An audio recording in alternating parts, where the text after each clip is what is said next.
Bonsoir. C'est notre dernière table ronde. On va la faire joyeuse. La précédente l'était déjà, mais on va faire encore plus joyeux. Alors, avant, je vais d'abord commencer, avant toute chose, par vous donner une recette de soupe poireaux pommes de terre toute simple, puisque apparemment ça a l'air de poser un problème là. Des gens ont besoin d'acheter de la soupe toute faite, alors que franchement vous prenez un poireau, une pomme de terre et une carotte, une gousse d'ail. Vous faites bouillir 1 litre d'eau, vous épluchez votre poireau, votre pomme de terre, votre carotte en écoutant les dernières nouvelles de la radio. Et vous coupez en petits morceaux. Quand l'eau bout, vous versez les légumes dans l'eau qui bout. Vous ajoutez une gousse d'ail si vous aimez un petit peu de gousse d'ail. Et à la fin, c'est-à-dire à peu près un quart d'heure après, ça bout pendant un quart d'heure, vous ajoutez quelques feuilles de persil. Si vous aimez la soupe moulinée, vous passez au mixeur. Sinon, vous l'écrasez simplement avec une fourchette ou vous laissez les légumes entiers. Et si vous aimez la soupe... dans une tradition française tout à fait ordinaire, vous mettez une cuillère de crème. Sinon, vous pouvez mettre une cuillère de parmesan râpé avec une giclée d'huile d'olive. Et là, vous êtes plutôt de l'autre côté des Alpes. Alors voilà. On va donc parler maintenant de ce qu'on avait intitulé l'incroyable succès. Ah, ça va mieux comme ça peut-être.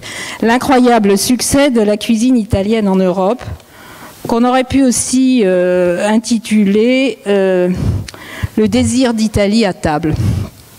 Alors moi je ne suis pas du tout spécialiste de l'Italie, mais enfin j'ai 3 grands spécialistes qui m'entourent, donc heureusement vous allez m'épauler. Mais bon, alors comme il faut toujours justifier, faut toujours dire d'où on parle. Alors je parle d'où? Je parle de ma fréquentation de la botte. Je suis allée dans beaucoup d'endroits différents d'Italie, beaucoup de régions différentes d'Italie. J'ai enseigné à Naples, etc. J'ai travaillé dans le Piémont par ma famille, une partie de ma famille est en Ligurie. Bon, j'ai eu l'expérience de cuisine italienne très différente, mais vraiment très différente. Et à un moment de ma vie, je croyais connaître la cuisine, ce qu'on appelle la cuisine italienne, parce que tous les étés, j'allais à Gênes, et puis je me suis promenée aussi dans le nord de l'Italie. Et puis un jour, je suis allée à Naples. Je suis allée à Naples pour enseigner pendant quelques mois, et là, j'ai découvert un autre pays, une autre culture italienne, mais qui m'a beaucoup surprise et étonnée, ne serait-ce que les pâtes. Alors dans toutes les régions où je suis allée, il y a une culture différente des pâtes. Alors, et à Naples, tout d'un coup, je découvrais ces plats de pâtes faits, je dirais pas en sauce nécessairement, mais cuites avec le résultat, il y avait pas mal d'eau, puisqu'on les faisait par exemple avec des légumineuses, et on faisait cuire les légumineuses, et puis vers la fin on ajoutait les pâtes à l'intérieur et on mangeait le tout comme ça, avec aussi une giclée d'huile d'olive, quelquefois un peu de fromage, pas du parmesan, plutôt un fromage plutôt du sud. Donc je me suis dit, tiens, c'est curieux, ce pays qui est quand même petit pour nous les Français, l'Italie c'est petit, excusez-moi de dire ça. Chaque région a une identité, puisqu'on emploie ce mot maintenant très couramment, une identité culinaire très différente. Alors, mais c'est pour vous dire d'où je viens, c'est-à-dire mon intérêt pour l'Italie et la cuisine italienne. Et donc, comme vous avez pu vous en apercevoir, vous aussi, en voyageant en Europe, et même donc en France, vous avez vu que depuis, disons, une vingtaine d'années, ce qu'on appelle cuisine italienne apparaît sous la forme de restaurants très divers partout. dans toutes les villes de France, mais aussi dans toutes les villes d'Europe. Alors, il y a 25 ans, cela prenait une forme, disons, une forme banale. Tous ces restaurants italiens s'appelaient des pizzerias.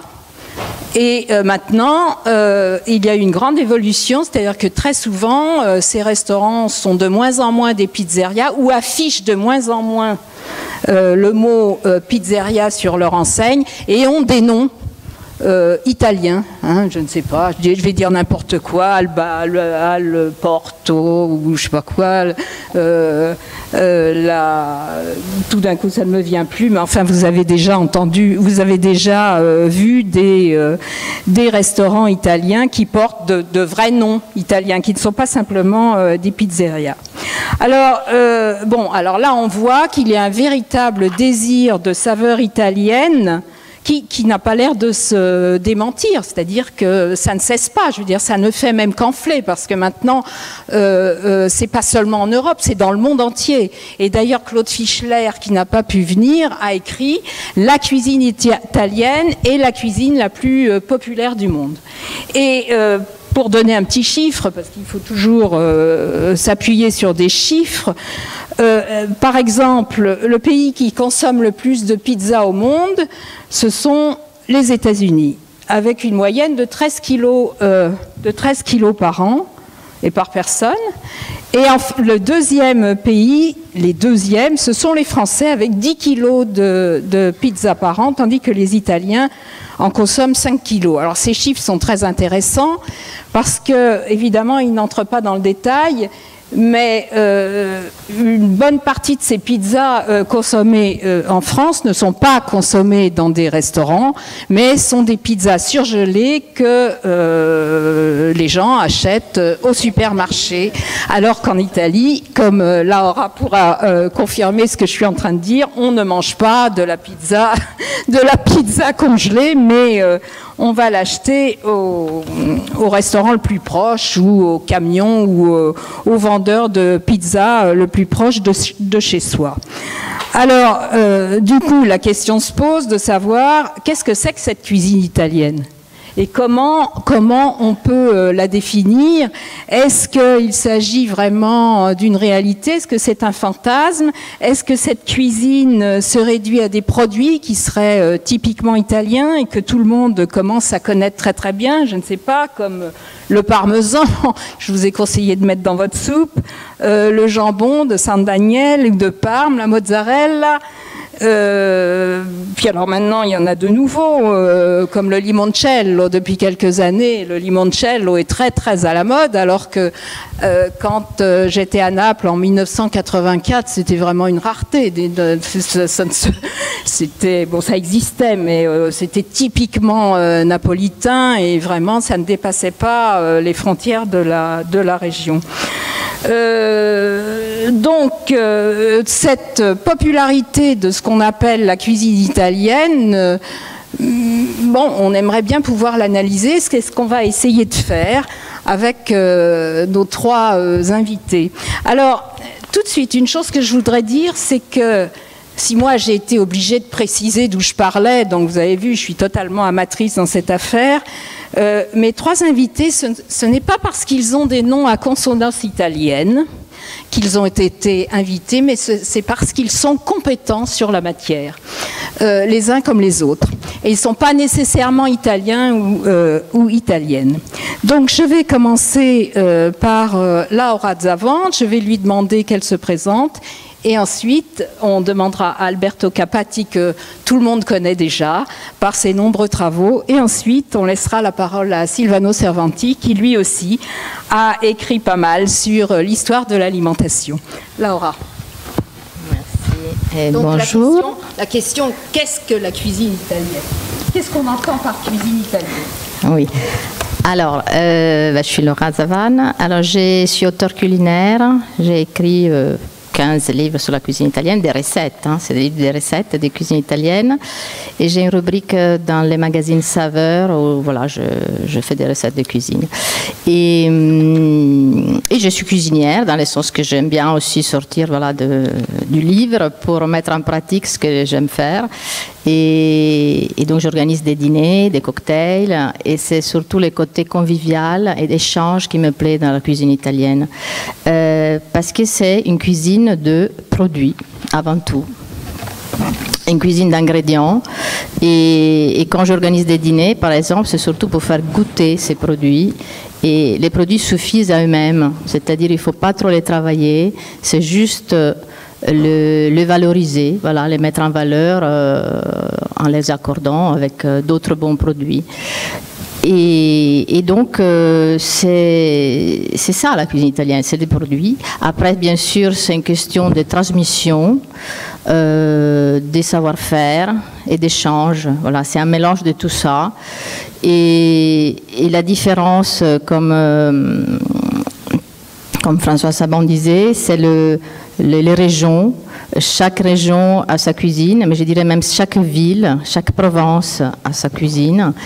Et ça, c'était vraiment la force, c'est la force de l'Italie, dans le sens que les villes, ça a été toujours des villes État, on peut dire. L'unification italienne est arrivée très très tard, elle a même pas 160 ans. Et ça, c'était un atout, parce que chacun a préservé ses recettes, sa façon de cuisiner, ses produits. Et donc, on a commencé très tard à connaître certains produits. On parlait du limoncello, mais pensez à la burrata, par exemple. À la burrata, mais c'est un succès fou en France. Moi, je suis arrivée en France il y a 20 ans. On ne savait pas qu'est-ce que c'était la burrata. Et même en Italie du Nord, moi je viens de l'Italie du Nord, donc voilà, on allait la manger dans les Pouilles, la burrata. Et après, petit à petit, elle a commencé à voyager.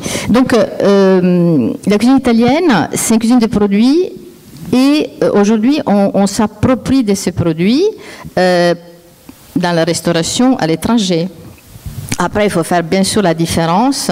Il y a les restaurants qui proposent de bons produits et ceux qui utilisent aussi des mauvais produits. Et donc, on met l'étiquette italienne à restaurant italien. Après, il faut voir quel type de produit on sert. L'avantage de l'Italie, c'est qu'on a presque 300 produits dénomination d'origine protégée. Et c'est la plus grande, je crois, dans ce cas d'Europe. On a aussi voilà, les légumes, je voulais parler des légumes, la plus grande biodiversité des légumes d'Europe, ce qui est fondamental dans notre alimentation italienne, dans le sens que le succès des pâtes du riz vient aussi de l'accord avec les légumes. Et dans chaque région, on peut découvrir, je vous assure, des légumes que à chaque fois, je découvre des légumes que je ne connaissais pas. Parce que c'est des petites productions, et c'est ça qui fait la force de l'Italie, et qu'on ne peut pas... voilà, ça vaut toujours on ne peut pas tout avoir, et ça vaut la peine de voyager donc en Italie, parce qu'on ne peut pas tout exporter non plus. Et c'est des petites productions, certaines fois. Et chaque région, je peux vous nommer des produits. Par exemple, moi, je viens de la Vénétie, donc on a les radicchio di Treviso tardivo, là c'est la saison, qu'il ne faut pas confondre avec la boule, hein, de radicchio rouge. C'est la tardive, c'est la longue, et c'est grâce au savoir-faire qu'on a ça. C'est une salade extraordinaire, qui est vraiment issue du savoir-faire aussi, parce qu'il faut la sortir de terre, il faut la mettre dans des bacs, il y a de l'eau de source courante. Donc voilà, il y a beaucoup de savoir-faire. Et donc je dirais que c'est voilà, une cuisine de produits, et après ça dépend comment on utilise ces produits. Tout à l'heure on disait dans les débats avant que ça dépend de... Voilà, aujourd'hui on cuisine presque plus, on veut une cuisine rapide, pratique, et la cuisine italienne répond à ça aussi, parce que c'est une cuisine du quotidien. C'est une cuisine facile à réaliser, dans le sens que, bien sûr, il faut connaître un minimum de savoir-faire, par exemple, comment cuire des pâtes. Mais bon, aujourd'hui, on a aussi, voilà, les YouTube, vous allez sur YouTube, vous allez voir, on n'a pas les goûts et la saveur, ça c'est sûr. Mais ça s'apprend. Aujourd'hui, on voyage de plus en plus, on a des amis italiens, là, c'est juste la curiosité de vouloir savoir bien cuisiner. Et je vous fais juste un exemple, on peut avoir un plat délicieux, et un plat mauvais en utilisant les mêmes ingrédients, peut-être pas la même qualité. Voilà, c'est juste la différence. Et par exemple, on prend des spaghettis, mais ça dépend quels spaghettis. Si vous allez dans un produit artisanal, vous avez des spaghettis qui ont du goût, qui ont une texture. Vous allez sur des produits, par exemple une tomate, vous utilisez une tomate, si elle n'a pas de goût, les pâtes n'auront pas de goût. Et pareil pour les fromages, si vous utilisez un parmesan, parce que c'est ça aussi le problème, on trouve des parmesans, des granes qui sont très très jeunes, ils n'ont pas de goût, enfin ils ont très très peu de goût. Alors il faut dépenser beaucoup plus pour avoir un 24 mois d'âge, d'affinage. Et alors là, on a du goût et on en utilise beaucoup moins. Donc c'est tout dans la curiosité, dans la vie de vouloir consommer de bons produits. Et la curiosité de les bien cuisiner. Parce que voilà, ça peut être un mauvais plat comme un bon plat, ça dépend de nous. Donc voilà, il faut être très critique. Merci Laura. Donc je retiens de ton intervention l'importance des produits, leur qualité, l'importance de légumes et des légumes avec une grande variété de légumes et aussi autre chose, la facilité. Donc ça c'est un argument intéressant puisque d'après ce qu'on a entendu tout à l'heure, le fait de pouvoir préparer très rapidement un plat est un facteur très positif pour la diffusion d'une cuisine. Exactement. Et donc, ça peut être un des facteurs qui a permis la diffusion, bon, en tous les cas, d'une certaine cuisine concrète, pas seulement de son fantasme. Et comme le disait hier la présidente de ces journées, Léa Linster, elle a parlé de la cuisine italienne comme une cuisine ménagère. Mais justement, je vais passer la parole à Alberto qui, sur ce point, a peut-être quelque chose à dire, en particulier peut-être en rapport avec la culture de la farine, ou je ne sais pas comment on peut appeler ça, mais je te laisse. Oui, je souscris tout ce qui a été dit jusqu'à ce moment sur la cuisine italienne, mais je vais renverser complètement mon point de vue à partir des chiffres que François Saban vous a donnés sur la vente des pizzas aux États-Unis, en France, en Allemagne, etc.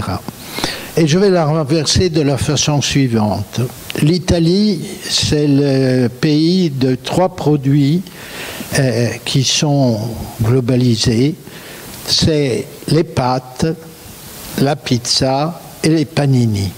Ces 3 produits ont un élément commun, c'est la farine de blé.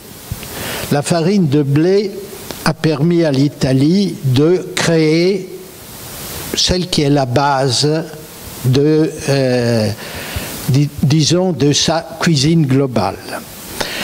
La farine de blé n'était pas seulement dans, disons que l'Italie, je me réfère par exemple au début du XXe siècle, l'Italie ne produisait que la moitié de ce qu'elle avait besoin de farine de blé dur, farine de blé tendre, elle importait de Russie, de Crimée, et c'était le grand réservoir. Donc l'Italie n'était pas un producteur de la base des aliments que je vous ai cités.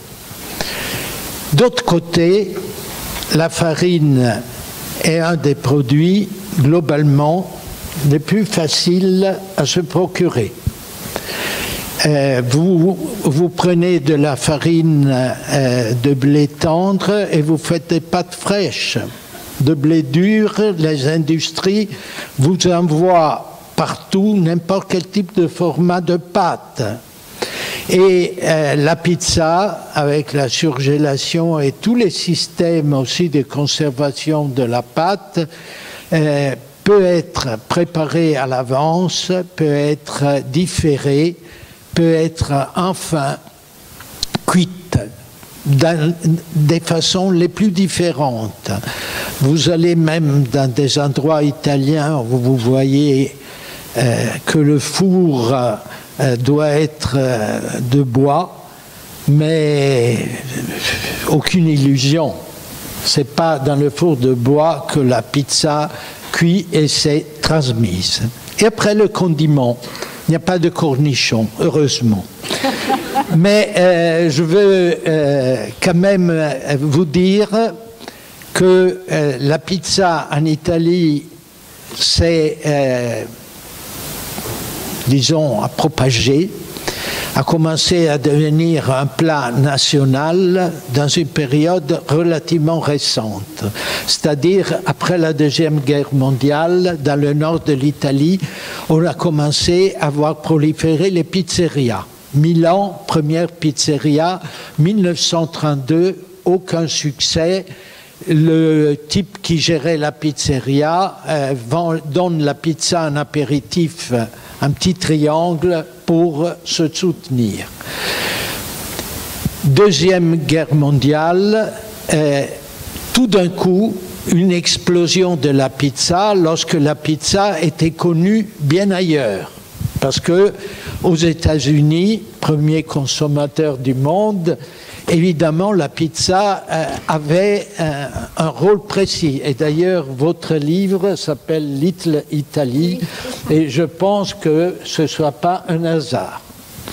Qu'est-ce qu'on met dans la pizza? Bon, vous le savez, il n'y a pas de problème. Mais dans les années 50, lorsque je vois des pizzerias s'ouvrir, par exemple, à Trento, c'est dans les Alpes autrichiennes de l'Italie, immédiatement le Würstel fait, on le voit dans la pizza, parce qu'il faut, si vous voulez, il faut se approprier de ce type de plat et y mettre ce qui permet de nous identifier. Ce que j'ai dit de Trento est arrivé dans le monde entier. La pizza a reçu n'importe quel type de condiment. Chose que j'ajoute, vous me direz, non, mais les pâtes c'est sacré, les pâtes c'est la tomate, c'est le ragoût, etc. Pas vrai du tout. Il y a 30 ans sortait un code des pâtes italien.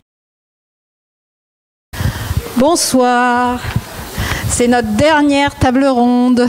On va la faire joyeuse. La précédente l'était déjà, mais on va faire encore plus joyeux. Alors, avant, je vais d'abord commencer, avant toute chose, par vous donner une recette de soupe poireaux pommes de terre toute simple, puisque apparemment ça a l'air de poser un problème là.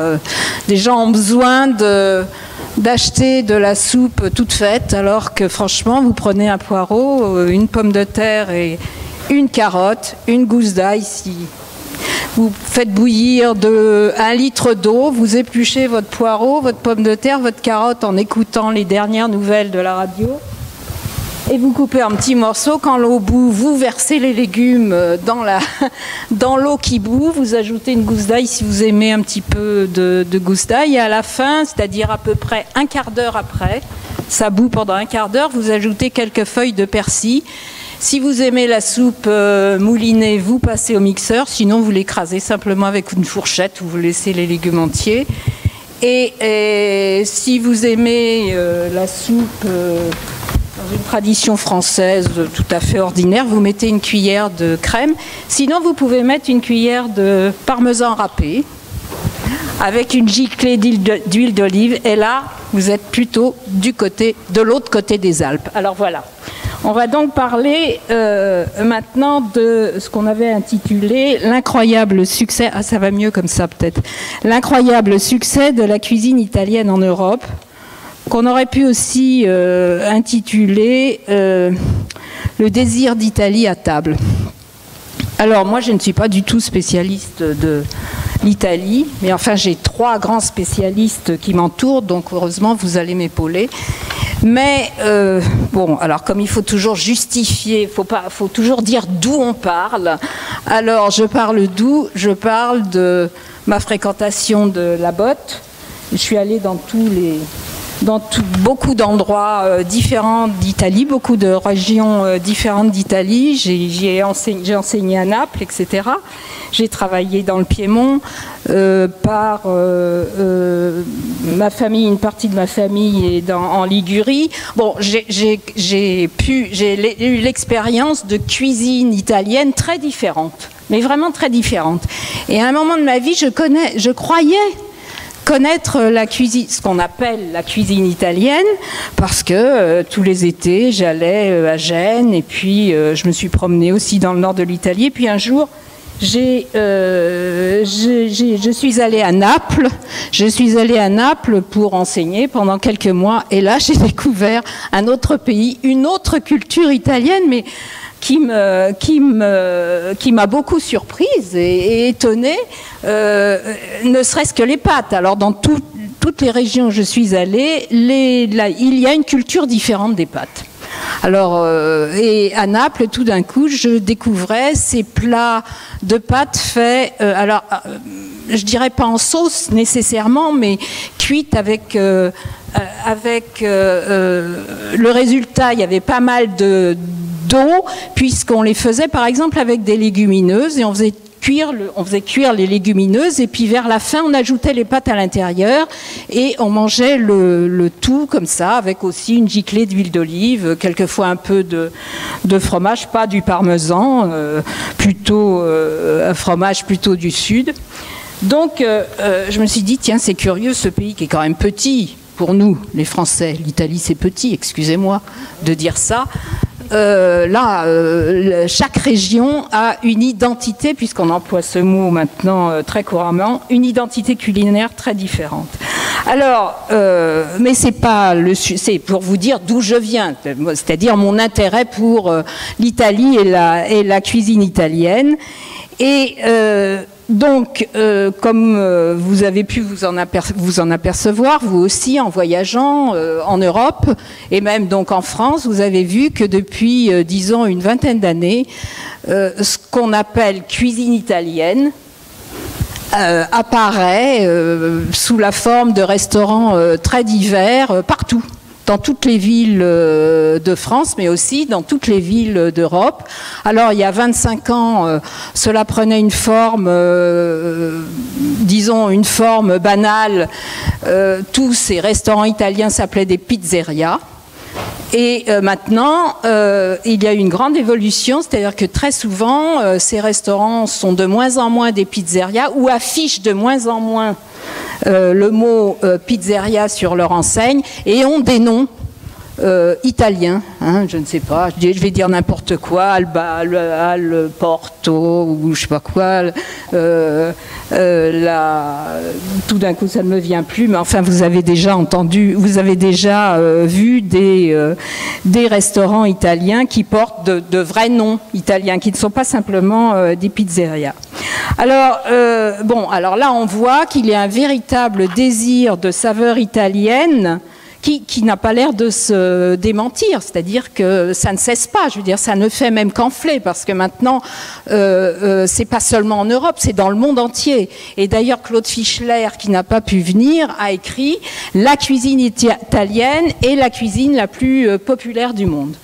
Et pour donner un petit chiffre, parce qu'il faut toujours s'appuyer sur des chiffres, par exemple, le pays qui consomme le plus de pizza au monde, ce sont les États-Unis, avec une moyenne de 13 kilos par an et par personne. Et le deuxième pays, les deuxièmes, ce sont les Français, avec 10 kilos de pizza par an, tandis que les Italiens en consomment 5 kilos. Alors ces chiffres sont très intéressants parce que, évidemment, ils n'entrent pas dans le détail, mais une bonne partie de ces pizzas consommées en France ne sont pas consommées dans des restaurants, mais sont des pizzas surgelées que les gens achètent au supermarché. Alors qu'en Italie, comme Laura pourra confirmer ce que je suis en train de dire, on ne mange pas de la pizza congelée, mais on va l'acheter au restaurant le plus proche, ou au camion, ou au vendeur de pizza le plus proche de chez soi. Alors, du coup, la question se pose de savoir qu'est-ce que c'est que cette cuisine italienne et comment on peut la définir. Est-ce qu'il s'agit vraiment d'une réalité? Est-ce que c'est un fantasme? Est-ce que cette cuisine se réduit à des produits qui seraient typiquement italiens et que tout le monde commence à connaître très très bien? Je ne sais pas, comme le parmesan, je vous ai conseillé de mettre dans votre soupe, le jambon de San Daniel ou de Parme, la mozzarella. Puis alors maintenant il y en a de nouveaux comme le limoncello. Depuis quelques années le limoncello est très très à la mode, alors que quand j'étais à Naples en 1984 c'était vraiment une rareté. C'était, bon, ça existait, mais c'était typiquement napolitain et vraiment ça ne dépassait pas les frontières de la région. Donc cette popularité de ce qu'on appelle la cuisine italienne, bon, on aimerait bien pouvoir l'analyser. C'est ce qu'on va essayer de faire avec nos trois invités. Alors, tout de suite, une chose que je voudrais dire, c'est que si moi j'ai été obligée de préciser d'où je parlais, donc vous avez vu, je suis totalement amatrice dans cette affaire. Mes trois invités, ce n'est pas parce qu'ils ont des noms à consonance italienne qu'ils ont été invités, mais c'est parce qu'ils sont compétents sur la matière, les uns comme les autres. Et ils ne sont pas nécessairement italiens ou italiennes. Donc je vais commencer par Laura Zavant. Je vais lui demander qu'elle se présente. Et ensuite, on demandera à Alberto Capatti, que tout le monde connaît déjà par ses nombreux travaux. Et ensuite, on laissera la parole à Silvano Cervanti, qui lui aussi a écrit pas mal sur l'histoire de l'alimentation. Laura. Merci. Et donc, bonjour. La question, qu'est-ce que la cuisine italienne? Qu'est-ce qu'on entend par cuisine italienne? Oui. Alors, je suis Laura Zavan. Alors, je suis auteure culinaire. J'ai écrit 15 livres sur la cuisine italienne, des recettes, hein, c'est des livres de recettes des cuisines italiennes. Et j'ai une rubrique dans les magazines Saveurs où voilà, je fais des recettes de cuisine.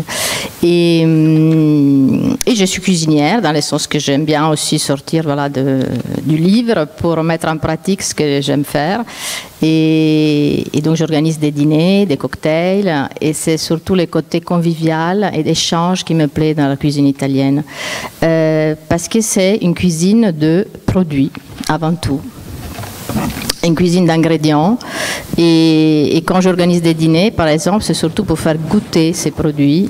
Et les produits suffisent à eux-mêmes. C'est-à-dire qu'il ne faut pas trop les travailler. C'est juste le valoriser, voilà, les mettre en valeur en les accordant avec d'autres bons produits.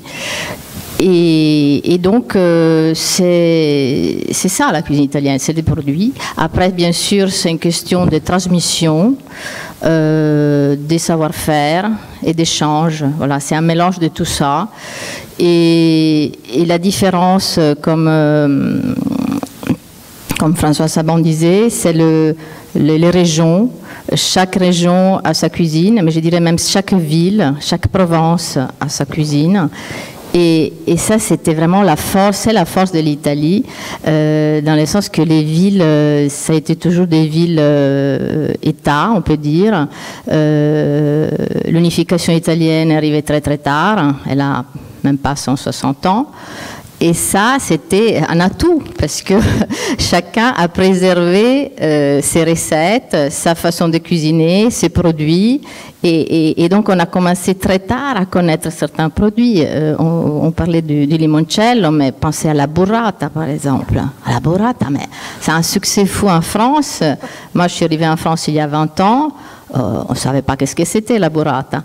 Et même en Italie du Nord, moi je viens de l'Italie du Nord, donc voilà, on allait la manger dans les Pouilles, la burrata. Et après, petit à petit, elle a commencé à voyager. Donc, la cuisine italienne, c'est une cuisine de produits, et aujourd'hui, on s'approprie de ces produits dans la restauration à l'étranger. Après, il faut faire bien sûr la différence. Il y a les restaurants qui proposent de bons produits et ceux qui utilisent aussi des mauvais produits. Et donc, on met l'étiquette italienne à restaurant italien. Après, il faut voir quel type de produit on sert. l'avantage de l'Italie, c'est qu'on a presque 300 produits dénomination d'origine protégée. Et c'est la plus grande, je crois, dans ce cas d'Europe. On a aussi voilà, les légumes, je voulais parler des légumes, la plus grande biodiversité des légumes d'Europe, ce qui est fondamental dans notre alimentation italienne, dans le sens que le succès des pâtes du riz vient aussi de l'accord avec les légumes. Et dans chaque région, on peut découvrir, je vous assure, des légumes que à chaque fois, je découvre des légumes que je ne connaissais pas. Parce que c'est des petites productions, et c'est ça qui fait la force de l'Italie, et qu'on ne peut pas... voilà, ça vaut toujours on ne peut pas tout avoir, et ça vaut la peine de voyager donc en Italie, parce qu'on ne peut pas tout exporter non plus. Et c'est des petites productions, certaines fois. Et chaque région, je peux vous nommer des produits. Par exemple, moi, je viens de la Vénétie, donc on a les radicchio di Treviso tardivo, là c'est la saison, qu'il ne faut pas confondre avec la boule, hein, des radicchio rouges. C'est la tardive, c'est la longue, et c'est grâce au savoir-faire qu'on a ça. C'est une salade extraordinaire, qui est vraiment issue du savoir-faire aussi, parce qu'il faut la sortir de terre, il faut la mettre dans des bacs, il y a de l'eau de source courante. Donc, voilà. Il y a beaucoup de savoir-faire. Et donc, je dirais que c'est voilà, une cuisine de produits. Et après, ça dépend comment on utilise ces produits. Tout à l'heure, on disait dans les débats avant que ça dépend de... Voilà, aujourd'hui, on cuisine presque plus. On veut une cuisine rapide, pratique. Et la cuisine italienne répond à ça aussi. Parce que c'est une cuisine du quotidien. C'est une cuisine facile à réaliser, dans le sens que, bien sûr, il faut connaître un minimum de savoir-faire, par exemple, comment cuire des pâtes. Mais bon, aujourd'hui, on a aussi, voilà, les YouTube, vous allez sur YouTube, vous allez voir, on n'a pas les goûts et la saveur, ça c'est sûr. Mais ça s'apprend. Aujourd'hui, on voyage de plus en plus, on a des amis italiens, voilà, c'est juste la curiosité de vouloir savoir bien cuisiner. Et je vous fais juste un exemple, on peut avoir un plat délicieux, et un plat mauvais en utilisant les mêmes ingrédients, peut-être pas la même qualité, voilà, c'est juste la différence. Et par exemple, on prend des spaghettis, mais ça dépend quels spaghettis. Si vous allez dans un produit artisanal, vous avez des spaghettis qui ont du goût, qui ont une texture. Vous allez sur des produits, par exemple une tomate, vous utilisez une tomate, si elle n'a pas de goût, les pâtes n'auront pas de goût. Et pareil pour les fromages, si vous utilisez un parmesan, parce que c'est ça aussi le problème, on trouve des parmesans, des granes qui sont très très jeunes, ils n'ont pas de goût, enfin ils ont très très peu de goût. Alors il faut dépenser beaucoup plus pour avoir un 24 mois d'âge, d'affinage. Et alors là, on a du goût et on en utilise beaucoup moins. Donc c'est tout dans la curiosité, dans l'envie de vouloir consommer de bons produits. Et la curiosité de les bien cuisiner. Parce que voilà, ça peut être un mauvais plat comme un bon plat, ça dépend de nous. Donc voilà, il faut être très critique. Merci Laura. Donc je retiens de ton intervention l'importance des produits, leur qualité, l'importance de légumes et des légumes avec une grande variété de légumes et aussi autre chose, la facilité. Donc ça c'est un argument intéressant puisque d'après ce qu'on a entendu tout à l'heure, le fait de pouvoir préparer très rapidement un plat est un facteur très positif pour la diffusion d'une cuisine. Exactement. Et donc, ça peut être un des facteurs qui a permis la diffusion, bon, en tous les cas, d'une certaine cuisine concrète, pas seulement de son fantasme. Et comme le disait hier la présidente de ces journées, Léa Linster, elle a parlé de la cuisine italienne comme une cuisine ménagère. Mais justement, je vais passer la parole à Alberto qui, sur ce point, a peut-être quelque chose à dire, en particulier peut-être en rapport avec la culture de la farine, ou je ne sais pas comment on peut appeler ça, mais je te laisse dire. Oui, je souscris tout ce qui a été dit jusqu'à ce moment sur la cuisine italienne, mais je vais renverser complètement mon point de vue à partir des chiffres que François Saban vous a donnés sur la vente des pizzas aux États-Unis, en France, en Allemagne, etc. Et je vais la renverser de la façon suivante. L'Italie, c'est le pays de 3 produits qui sont globalisés. C'est les pâtes, la pizza et les panini. Ces 3 produits ont un élément commun, c'est la farine de blé. La farine de blé a permis à l'Italie de créer celle qui est la base de, disons, de sa cuisine globale. La farine de blé n'était pas seulement dans, disons que l'Italie, je me réfère par exemple au début du XXe siècle, l'Italie ne produisait que la moitié de ce qu'elle avait besoin de farine de blé dur, farine de blé tendre, elle importait de Russie, de Crimée, et c'était le grand réservoir. Donc l'Italie n'était pas un producteur de la base des aliments que je vous ai cités. D'autre côté, la farine est un des produits globalement les plus faciles à se procurer. Vous prenez de la farine de blé tendre et vous faites des pâtes fraîches. De blé dur, les industries vous envoient partout n'importe quel type de format de pâte. Et la pizza, avec la surgélation et tous les systèmes aussi de conservation de la pâte, peut être préparée à l'avance, peut être différée, peut être enfin cuite des façons les plus différentes. Vous allez même dans des endroits italiens où vous voyez que le four doit être de bois, mais aucune illusion. C'est pas dans le four de bois que la pizza cuit et s'est transmise. Et après le condiment, il n'y a pas de cornichons, heureusement. Mais je veux quand même vous dire que la pizza en Italie s'est, disons, a propagé, a commencé à devenir un plat national dans une période relativement récente. C'est-à-dire, après la Deuxième Guerre mondiale, dans le nord de l'Italie, on a commencé à voir proliférer les pizzerias. Milan, première pizzeria, 1932, aucun succès. Le type qui gérait la pizzeria donne la pizza en apéritif, un petit triangle pour se soutenir. Deuxième guerre mondiale, tout d'un coup, une explosion de la pizza lorsque la pizza était connue bien ailleurs.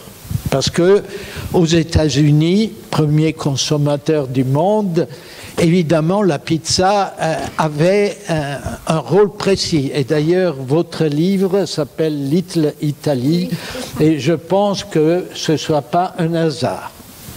Qu'est-ce qu'on met dans la pizza? Bon, vous le savez, il n'y a pas de problème. Mais dans les années 50, lorsque je vois des pizzerias s'ouvrir, par exemple, à Trento, c'est dans les Alpes autrichiennes de l'Italie, immédiatement le Würstel fait, on le voit dans la pizza, parce qu'il faut, si vous voulez, il faut se approprier de ce type de plat et y mettre ce qui permet de nous identifier. Ce que j'ai dit de Trento est arrivé dans le monde entier. La pizza a reçu n'importe quel type de condiment. Chose que j'ajoute, vous me direz, non, mais les pâtes c'est sacré, les pâtes c'est la tomate, c'est le ragoût, etc. Pas vrai du tout. Il y a 30 ans sortait un code des pâtes italien le meilleur de Bonassise et qui portait évidemment des recettes bâtardes. Et il y a 10 ans apparaît un livre Recettes incorrectes ou les fusilli. C'est une petite pâte entortillée de Naples était présentée avec la banane. Alors, les fusilli à la banane, immédiatement en italien, moi je trouve bien plus intéressant que les fusilli à la tomate. Évidemment, c'est une banalité à ne même pas prendre en considération. Mais quand même, qu'est-ce que ça révèle? Ça révèle que la globalisation est entrée profondément en Italie aussi et qu'elle se reflète dans tous nos produits. Je n'ajoute pas les panini parce que les panini, c'est par définition un conteneur de n'importe quoi. Ça, c'est un peu la base d'un discours qui est un discours qui ne compromet pas la localisation. Évidemment, si vous allez dans un supermarché italien, le nombre de pâtes industrielles que vous trouvez est très, très élevé. Vous trouvez des variétés qui sont des variétés régionales que vous retrouvez dans ma ville natale qui est Côme, qui n'a jamais produit de pâtes ni rien du tout. Mais vous retrouvez les fusilli n'importe où, et les bananes évidemment, et vous pouvez les acheter et vous arranger comme vous voulez. Disons que l'avenir de l'Italie est en partie ça, et c'est un futur qui est déjà réalisé, et sur lequel on ne peut pas revenir en arrière.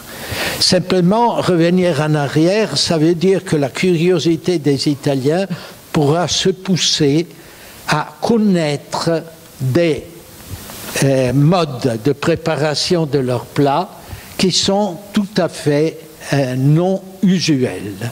Et là, je veux ajouter une petite dernière note qui est extrêmement importante. C'est-à-dire que l'émigration italienne, qui a fait beaucoup pour apporter aux États-Unis des pâtes et des pizzas, l'immigration italienne a laissé des produits, des plats, des préparations qu'en Italie, on ne connaît plus. Par exemple, si je prends un mot et je demande à un Italien « qu'est-ce que la muffoletta ?» Il me regarde et il me dit « bon, ça doit être un mot espagnol, c'est pas italien. » Non, la muffoletta, c'était une sorte de petit sandwich très populaire à Palerme qui a disparu. En Italie, on ne la prépare pas. À Palerme, on peut la trouver. Dans quelques livres de recettes, on la repère encore, mais qui est la spécialité de la Nouvelle-Orléans. La Nouvelle-Orléans l'a adoptée. Le marché de la Nouvelle-Orléans était dans les mains de la mafia palermitaine et de toute une série d'immigrants honnêtes et louches, sûrement très capables de proposer de nouveaux produits aux habitants. Eh bien, je la retrouve. Je pourrais faire une liste que j'ai repérée simplement à travers Internet de produits italiens dont la définition et, si vous voulez, le schéma d'explication est exclusivement anglais parce que les Italiens ne les connaissent pas. Le deuxième, c'est les scungilli, que tu ne connais pas. C'est napolitain. Eh bien, c'est napolitain comme... Et pourtant, c'est un produit que tu retrouves en boîte, et en boîte à faire aux États-Unis, et qui est servi dans les cocktails, etc. Merci Alberto. Je vois que tu as choqué la salle avec tes fusilli aux bananes, je le sens. Mais on va essayer de leur redonner de nouveau appétit parce que pas sûr que ce soit très populaire. Donc Silvano, qu'est-ce que tu as à dire toi de ton côté sur la cuisine italienne? Je pense que ce micro devrait marcher. Oui. Oui, ce que j'ai à dire de la cuisine italienne, c'est la cuisine italienne pour moi c'est déjà un souvenir d'enfance. Et le premier souvenir d'enfance que j'ai gardé depuis tellement d'années, c'est i pegai. I pegai, je ne sais pas ce que c'est, mais ce sont des pâtes coupées un peu n'importe comment, fines, laminées et assaisonnées avec une sauce à la ricotta et des noix cassées, des noix concassées, c'est tout, voilà. Et ça, c'était notre plat de Noël. Donc voilà, moi, c'est le souvenir que j'ai de la cuisine italienne de mon village. Bon. À part ça, je veux dire, ici, nous avons une ambassadrice de la cuisine italienne en France. Elle fait un travail formidable, elle fait très bien connaître la cuisine italienne. Et je pense qu'en Italie, peut-être qu'on connaît beaucoup moins bien la cuisine italienne que Laura peut le faire connaître aux gens qui ont le bonheur de lire ses livres. La cuisine italienne, pour moi, c'est une cuisine, comme l'a dit hier la présidente des journées, c'est une cuisine simple. Et c'est l'une des raisons pour lesquelles elle a tant de succès dans le monde. C'est une cuisine abordable. C'est-à-dire que il y a quelques plats sophistiqués, quelques plats de luxe, etc. Mais le succès de la cuisine italienne, c'est je dirais presque sa banalité. Hein. C'est une cuisine de ménagère, c'est une cuisine de famille, c'est une cuisine de la mam, qui, avec des produits très simples, comme l'a très bien dit Laura, qui ne sont pas toujours de très bonne qualité en Italie aussi, malgré ce que tu en dis, eh bien, on peut faire quelque chose de savoureux, de simple et de pas cher. Le succès de la cuisine italienne dans le monde, c'est son prix. D'abord, tient à son prix et tient à sa, oui, je dirais sa banalité, parce que il peut être goûté par tout le monde. Et les consommateurs principaux dans le monde, ce sont les jeunes. Et les jeunes, eh bien, quand ils mangent beaucoup, et donc la cuisine italienne lui fournit de quoi se sustenter et avoir un plaisir et passer un moment de convivialité. Et voilà pourquoi il y a plus peut-être de restaurants italiens dans le monde qu'il n'y a de restaurants chinois. La deuxième raison pour laquelle la cuisine italienne est tellement populaire, et ça, Alberto l'a déjà évoqué, c'est grâce aux immigrés. Il y a à peu près 15 millions d'Italiens qui ont quitté l'Italie entre la fin du 19e et le début du 20e siècle. La plupart sont allés aux États-Unis, il y en a qui sont venus en France. Moi, je ne date pas de cette époque, malgré mes cheveux blancs. Mais, et donc, la cuisine italienne est revenue en Italie. Le succès de la cuisine italienne, le prestige de la cuisine italienne est revenu en Italie même grâce à l'apport à ce qu'ont fait les immigrés dans les autres pays. Il n'y aurait pas ce grand succès international de la cuisine italienne sans la communauté italienne américaine. Et avec la communauté italienne américaine, depuis ces dernières années, depuis qu'on a dépassé le stade des mafieux italiens, des gens de la malavita, etc., eh bien, c'est devenu une communauté très bien intégrée. Et ce sont les arrière-petits-enfants qui sont là, qui ont une nostalgie de l'Italie et qui pensent, contrairement à leurs grands-parents qui, eux, refusaient l'Italie, surtout que c'était à l'époque fasciste, etc., donc ils ne voulaient pas entendre parler d'Italie parce que ce n'était pas très bien vu. Les petits-enfants, les jeunes de maintenant, trouvent ça très bien. Et il y a un fantasme extraordinaire de cette jeune génération d'Italiens sur l'Italie même. Alors, et ça, c'est relayé par le cinéma américain.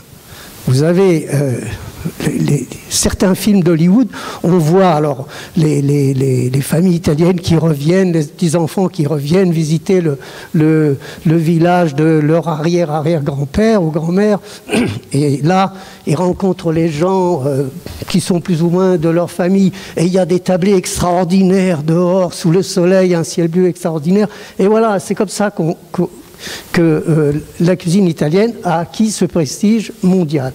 Donc, contrairement à ce qu'on peut dire de la cuisine française, qui n'a jamais occupé que le segment haut, le segment prestigieux, parce que c'est une cuisine de chef, c'est une cuisine de créativité, etc. La cuisine italienne, je peux dire qu'elle s'est répandue dans le monde par la porte de service, par la porte de la cuisine en quelque sorte. Alors quand la cuisine française entrait par la grande porte, la cuisine italienne entrait par la porte de service. Voilà.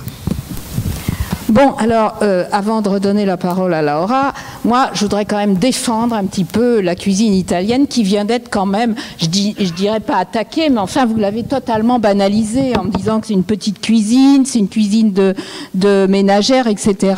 Mais quand même, moi, je constate une chose, au moins dans le vocabulaire, c'est que à un moment, j'ai cherché l'origine des mots et la différence entre nouilles, noodle et pasta.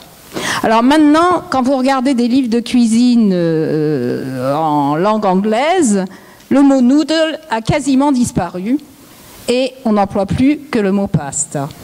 Et en France, c'est presque pareil. Qui parle encore de nouilles? Ça fait vraiment vieux jeu, ça fait grand-mère les nouilles. On trouve ça, c'est toujours les coquillettes trop cuites qui étaient gratinées au jus de viande qu'on avait gardé de la veille. Enfin bon, on trouvait ça épouvantable. C'était vraiment le plat du pauvre. Eh bien, les Italiens nous ont apporté une nouvelle culture de la pâte qui est la pasta al dente. Et maintenant, tout le monde se pique de faire cuire les pâtes al dente. Plus personne ne fait de coquillettes au jus de viande, gratinées au gruyère. C'est fini, ce genre de plat, je pense. Enfin, en tout cas, l'expérience que j'en ai. Et là, je défends la culture italienne de la cuisine et de la, disons alors entre guillemets, parce que nous sommes des chercheurs, pas de jugement de valeur, mais de la bonne façon de faire les pâtes, c'est-à-dire de les faire al dente, d'autant qu'on a appris par la suite que sur le plan diététique, les pâtes pas trop cuites se digèrent beaucoup mieux et sont bien meilleures pour la santé. Alors, Laura, je vous laisse de nouveau la parole pour suivre sur cette affaire. Oui, ben j'aime bien continuer sur parler de pâtes, par exemple, aux légumes, et du succès en Italie, et même en France. Je vois de la cucina povera. Par exemple, le cucina povera, c'est la cuisine pauvre. Et ce qui était un défaut est devenu une vertu dans le sens que avant, voilà, on n'avait pas trop moment de difficultés, de carestie ou on utilisait normalement les légumineuses et donc on les utilisait avec les pâtes. On faisait des pâtes avec les ceci, par exemple les pois chiches, pasta e ceci, pasta e fagioli, c'était le pâte aux haricots. Et ce sont devenus des plats que moi j'adore, c'est sublime dans le sens que tous les grands chefs italiens ils se sont réappropriés de ces recettes et donc la pasta e ceci, la pasta pois chiche par exemple, dans toutes les régions vous avez des recettes et des pâtes aux haricots, pareil, toutes les recettes. À Naples on mélange même différents types de pâtes, on peut dire les fonds du placard de pâtes, et on les mélange avec des haricots qui sont un peu réduits en purée, et avec un filet d'huile d'olive, mais un peu de poivre, c'est un plat extraordinaire. Donc c'est une cuisine abordable dans le sens que c'est une cuisine créative et qui est basée aussi sur les cuissons. Les cuissons par exemple des légumes, pour moi, c'est naturel de cuire les légumes. Voilà, je mets dans la poêle un gousse d'ail, un peu d'huile d'olive, je fais sauter par exemple, mes courgettes, juste dorées, qui restent croquantes. Et c'est une amie qui m'a dit c'est que vous, les Italiens, que vous cuisinez comme ça, parce que nous, on cuisine toujours trop les légumes, et chez vous, ils ont du goût, et chez moi, ils n'ont pas de goût. Donc, voilà, c'est dans les cuissons aussi qu'on reconnaît une façon de faire et donc on a des pâtes extraordinaires, voilà, avec peu d'ingrédients, peu de choses, c'est juste la façon aussi avec comment on les accommode et c'est une cuisine vraiment d'ingrédients, donc abordable. je pense qu'il faut mettre beaucoup de curiosité, beaucoup d'amour dans ce qu'on fait, parce qu'on n'a pas parlé d'amour, je crois, mais de la cuisine, il faut mettre beaucoup de cœur. Voilà. Si on a envie de se faire du bien, on invite aussi la famille, les amis à partager des moments. L'Italie, c'est ça, selon moi, c'est partager un plat de pâtes avec des amis, et on le fait avec amour. Et quand on fait ça avec amour, ben on le fait bien. Non, je pense que c'est ça. Très bien. Je voulais juste ajouter quelque chose qui va dans votre sens à propos des légumes. Contrairement peut-être à la France, et bon, c'est l'histoire des concours agricoles et des concours de légumes. Et en France, on aime les gros légumes. Enfin bon, en Italie, on aime les légumes jeunes. Ah oui, les légumes très jeunes. Oui. Et alors évidemment, ça contribue à donner du goût. Exactement, oui. Les courgettes, par exemple, comme ça, qui font moins de 10 cm. Et les grosses courgettes, ça n'a pas du tout le même goût. Il y en a une qui est grosse comme ça, certes, ça donne du volume, mais elle est pleine d'eau et elle n'a pas beaucoup de goût. Donc ça, c'est une conception du légume qui est très différente de celle des Français. Bon, peut-être qu'on en reparlera plus avant. Alberto, je voulais te demander, à propos, parce qu'on a parlé des pâtes, de la farine de blé, mais il y a quand même le riz risotto et la polenta. Ah, oui. Est-ce que tu peux nous dire quelque chose? Est-ce que ça t'inspire? Je pense que oui. Et je te passe le micro. La zone, si vous voulez, où on cultive et recueille du riz en Italie, c'est dans le nord, Piémont et Lombardie, essentiellement une petite partie de Vénétie. C'est la zone du riz. En 1950, une agence d'information fait une enquête sur les Italiens, le riz, et le panorama est tout de suite clair. C'est-à-dire que le riz est connu là où on le cultive, à l'extérieur, sauf des classes très privilégiées ne le connaissent pas et peuvent faire les pâtes. Donc un pays, 2 tiers les pâtes, 1 tiers le riz.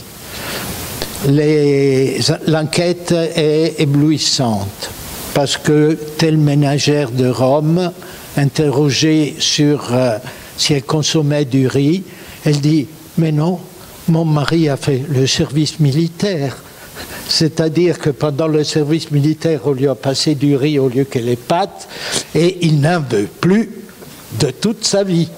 Et d'anecdotes comme ça, j'en ai des dizaines, jusqu'à une coiffeuse de Catania qui... Ah, vous aimez le riz? À Catania, il y a entre autres les arancine, qui sont une variété de boules de riz, des couvents qui ont une origine dans les couvents et qui faisaient partie évidemment d'une haute consommation. La pauvre coiffeuse dit « Moi j'aime le riz ». Ah bon, l'enquêteur tout d'un coup dit « Enfin j'ai trouvé une Sicilienne qui aime le riz ». Et dit « Mais comment vous l'aimez » ? « Ah oui, après un plat de pâtes ». Et ça, c'était si vous voulez, c'était pour dire que le riz est très localisé. Toutes les recettes sont des recettes qui font partie de la culture lombarde piémontaise et que seulement après 1950, il a commencé à se répandre partout. Par exemple, les risottos avec des poissons de mer ou de n'importe quel type de ce type de produits sont quelque chose qui viennent après. Les risottos classiques qui étaient au contraire au bouillon, et le risotto milanais à l'origine à la moelle de bœuf qui était typique de l'endroit. Cette localisation s'est perdue non dans les dénominations. Le risotto jaune continue à être un risotto à la milanaise. C'est perdu quand même dans la mesure où on n'a pas cette identité si forte et la consommation des pâtes dans des villes comme Milan ou villes de la Lombardie, évidemment très élevée.